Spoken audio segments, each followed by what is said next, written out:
Hello and welcome to the next video. This is all about running slowly to help you run faster. Now, I know that sounds completely counterintuitive, but our body is an incredibly complex machine of lots of different systems that are all working together. And I'm going to go through in this video the reasons why it's important that we run slowly for the majority of our running. And this is something that I wish I'd understood when I first got into running, because I, like you probably, and like most runners out there, started out going for a run, got a really great adrenaline buzz, really enjoyed it, and then the next time I went out, I really wanted to go faster than I did the last time. So I did the same route, tried to do it a little bit quicker, and then it just took a lot longer than I expected it to feel ready to go out for a run again afterwards.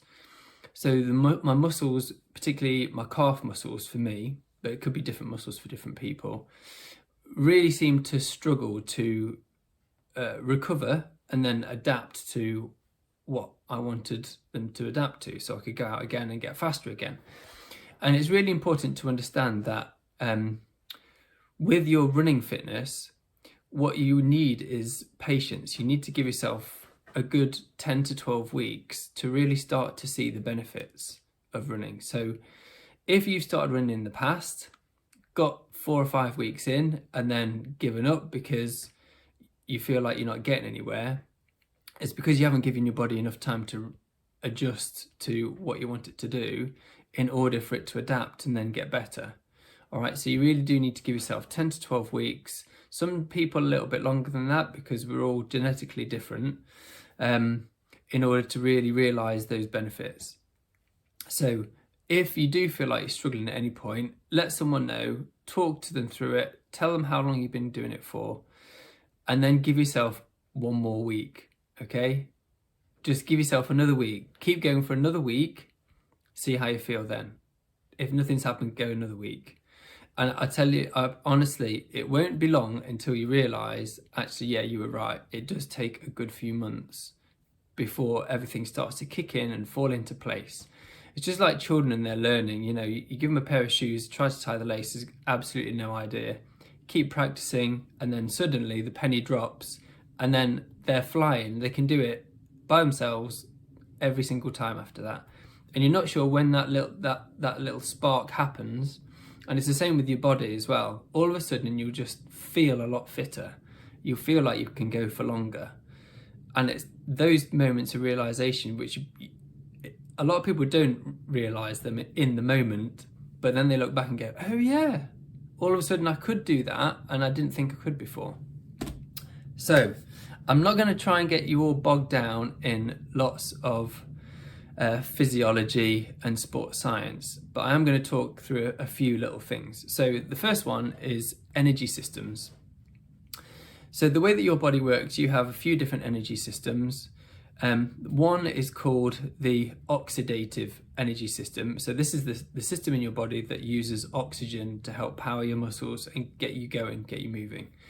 And this is what helps you to be able to run for longer than maybe 2 or 3 minutes, up to however long you end up being able to run for over time.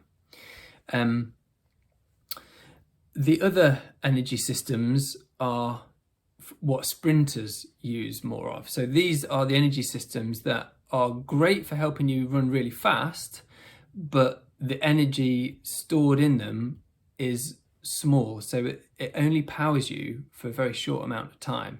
So these are called non-oxidative energy systems. So this is using what's already in your body to power you through short, sharp, fast speed work. Okay, this is why if you watch an athletics event and you see a 100-meter sprinter and they're absolutely gasping for air still a few minutes after they've done their race, this is because they've sprinted hardly using any oxygen whatsoever. They've just run. A lot of people will run the 100 meters in elite level without breathing because it slows them down. So then at the end of that 10 seconds over 100 meters or 20 seconds over 200 meters, then their body then needs to recover and adapt, and that's when they need the oxygen in. Okay, so you can't just isolate one energy system. All right, you can try to emphasize training one of the energy systems over the other ones, but generally speaking, you will be using all of them in a kind of a glorious mishmash of all your body working together harmoniously, hopefully, to do the work, to do the running. Okay, so because you have different energy systems and you need to train different energy systems, you need to train at different speeds. Okay, now because we're all different and we all recover at different speeds, you need to just think carefully about this. If you want to run fast all the time, you're going to need a lot more recovery because it places a lot more burden on your muscles and your energy systems in your body, so it takes you longer to recover. If you do more of your training at a low intensity, then you'll be ready to go out and run again a lot sooner than you would if you were just doing it all really fast. Also, by doing low intensity work, you are far less likely to injure yourself. So this is why lots and lots of people advocate what we call the 80-20 rule. So 80% of the time you're doing low intensity work, and only about 20% of the time you're doing high intensity, speed, fast work. Okay. The other point to note is that during these slower runs, you are still getting great training benefits, but without the injury risk. So you'll still recruit more what we call mitochondria. So these are the powerhouses in the cells that provide energy to the muscles. So the more mitochondria you have, the fitter you're going to become. So training at a low intensity, you'll still be recruiting mitochondria. You're going to also increase the number of capillaries and blood vessels, and it's through these that you get your oxygen and your energy to the muscles and take carbon dioxide away from the muscles. So you're still going to increase the number of capillaries in your body that help you do that, to help you get fitter. At low intensity, your heart gets stronger as well, and it becomes more efficient. And because you're training it to work for longer periods of time at a low intensity, and it has the chance to get stronger and learn how that feels over time, this will all benefit you in your running fitness. You'll feel better about yourself because you won't be flogging yourself to death in a run and then falling through the front door when you get home. Hopefully at the end of a low intensity run, actually you'll feel really refreshed, really great about yourself, and actually still have lots of energy left, hopefully. And you will also sleep better because of the exercise that you're doing. So there's a little bit of a Goldilocks theme with this, in that you don't want to run so slowly that you're not going to get much training benefit at all from the time you're taking out of your busy life to actually do it. And you also don't want to go so fast that you're going to take a lot longer to recover, and you're going to fatigue yourself unnecessarily and potentially injure yourself. So you need to be smart. So the other thing to note is, if you're training at high intensity, so either going really fast in a session, or you're training in terms of a run that's a one of your longer runs than you're used to doing, your immune system is going to be quite vulnerable and you're going to be a bit weaker.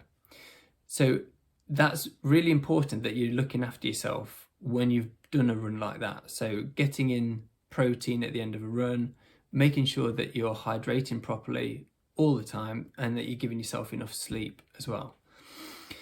The next thing is to say, you need to train at the extremes. So if you imagine that your comfortable pace is kind of in the middle, and your easy pace is down here, and your really fast pace is up here.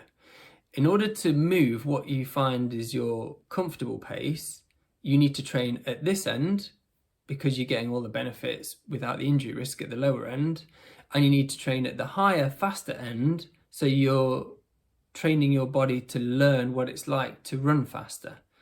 It's only by doing those at both the extremes that you'll be able to shift this needle well, okay? If you train at this middle pace all the time, or slightly quicker than it, you're more likely to get injured, which goes against everything we want you to, but also you're not going to move the needle very much, because every time you go out at this pace, you're going to be more fatigued, so that when you want to run at this pace, you don't have the energy to be able to do so. And when you run at this pace, you're not used to doing it and it feels slow, so you don't like doing it, so then you gradually come back up to here again. And so you just keep staying at the same pace, okay? So train at the extremes and you'll be able to shift this needle faster. And I'm going to give you my example now. So last year and the year before, I was training for London Marathon. Now for every one of my long runs at the weekend, because I had more time at the weekend, I was running at about 5 minutes per kilometre to 5.5 minutes per kilometre pace.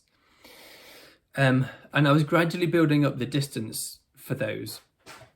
But I knew that that wasn't the pace that I wanted to run at for the marathon. I wanted to run at a pace for the marathon of about 4 minutes and 10 seconds per kilometre. So over a minute faster each kilometre.